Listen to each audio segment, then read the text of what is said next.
मेरे साथ अब पाकिस्तान से जुड़ रहे हैं अब्दुल बासित साहब, जो भारत में पाकिस्तान के हाई कमिश्नर रहे।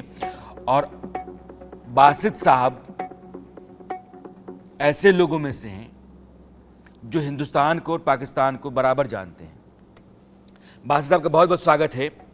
ये हिंदुस्तान के भीतर आतंकवादी वारदात करवाना, बेगुनाह लोगों को मरवाना, और फिर आपके मुल्क में आपकी हुकूमत का ये कहना कि मोदी साहब आ जाते तो बड़ा अच्छा था, ये विदेश मंत्री क्या, मोदी साहब अच्छे थे, आते दोनों देशों के बीच में रिश्ते बेहतर हो जाते। रिश्ते बेहतर करने की अचानक याद आपको आ गई है। बेहतर तो जब हम करना चाहते हैं कुछ ना कुछ हमारे साथ हो ही जाता है, तो अचानक ये रिश्ते बेहतर हो जाएं, ये कैसे आपको याद आ गई? आप करते कुछ हैं, कहते कुछ हैं सर आप। जी, बहुत शुक्रिया आपका मुझे अपने चैनल पे लेने का। अचानक तो नहीं हुआ। अब पिछले 5 साल से हम डेडलॉक की सूरत हाल में हैं। और ये डेडलॉक पहला डेडलॉक नहीं है, इससे पहले भी लॉक जैम्स आते रहे, ग्रिड लॉक्स होते रहे। लेकिन हम हमेशा कोशिश करते रहे कि उन डेडलॉक्स को तोड़ें। मेरे लिए, और चूंकि डेडलॉक कोई भी परमानेंट नहीं होता, बहरहाल उससे टूटना होता है, कहीं ना कहीं दोबारा इंगेजमेंट का प्रोसेस शुरू करना पड़ता है।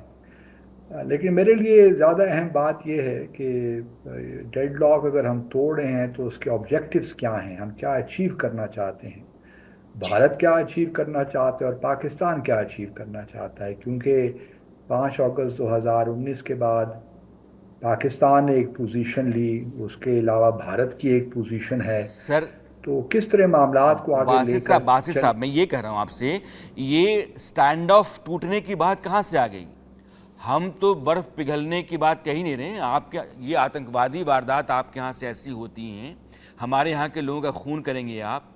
हम, सवाल ये है कि बंदूक और बात दोनों साथ साथ नहीं चल सकते सर ना।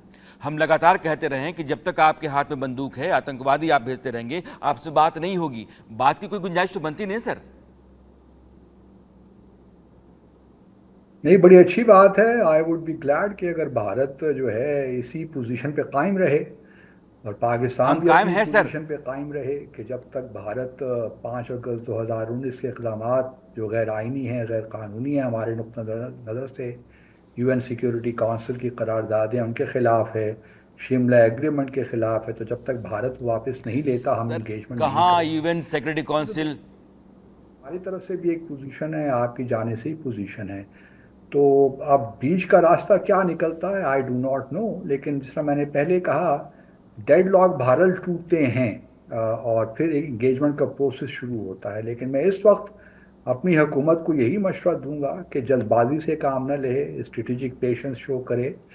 और कोई जल्दी नहीं होनी चाहिए इस डेडलॉक को बासित तोड़ने साहब, में। क्योंकि अगर आपकी हमने वही हुकूमत, चीज़ें। आप उनसे मशवरा कीजिए, उनकी राय क्या क्या होती है, ये उनकी है सर।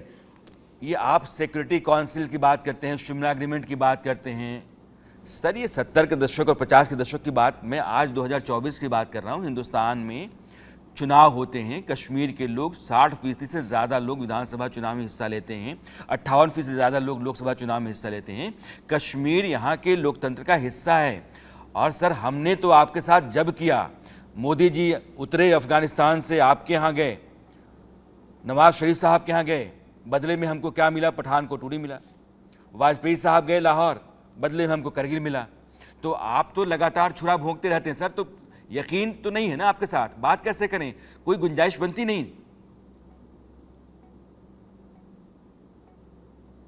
नहीं, रिश्ते बेहतर नहीं हो सकते, आप बिल्कुल दुरुस्त फरमा रहे हैं, क्योंकि बाहमी एतमाद ही नहीं है। ये एक ऐसा रिलेशनशिप है जिसमें कोई एतमाद नहीं है। तो ये उस वक्त तक, और उसकी बुनियादी जो वजह है वो दहशत गर्दी, या क्योंकि दहशत गर्दी तो हमारा भी इशू है, हमें भी कुछ कंसर्न्स हैं भारत को लेकर। तो असल वजह तो जो है तनाज़ा तो वो जम्मू और कश्मीर का है। 1947 से लेकर अब तक आप देख लें कि जम्मू और कश्मीर की वजह से हमने जंगी लड़ी। कारगिल अगर हुआ तो भी जम्मू और कश्मीर की वजह से है। और अगर भारत ने 1984 में सियाचिन पे कब्जा किया तो भी जम्मू और कश्मीर की वजह से है। तो तमाम बातें जो आती हैं वो जम्मू और कश्मीर पे आके रुक जाती हैं। तो इस वजह से मेरा तो यही ख्याल है कि जब तक जम्मू और कश्मीर का तनाज़ा हल नहीं होगा, बाकी तो सारे पेरिफेरल इश्यूज हैं, चाहे वो इंडस वाटर स्फीति का हो, बाकी भी जो चीज़ें हमारी हो रही हैं, सर क्रीक हो और ये बहुत से इश्यूज हैं, उसकी असल जड़ जो है वो जम्मू और कश्मीर का तनाज़ा है।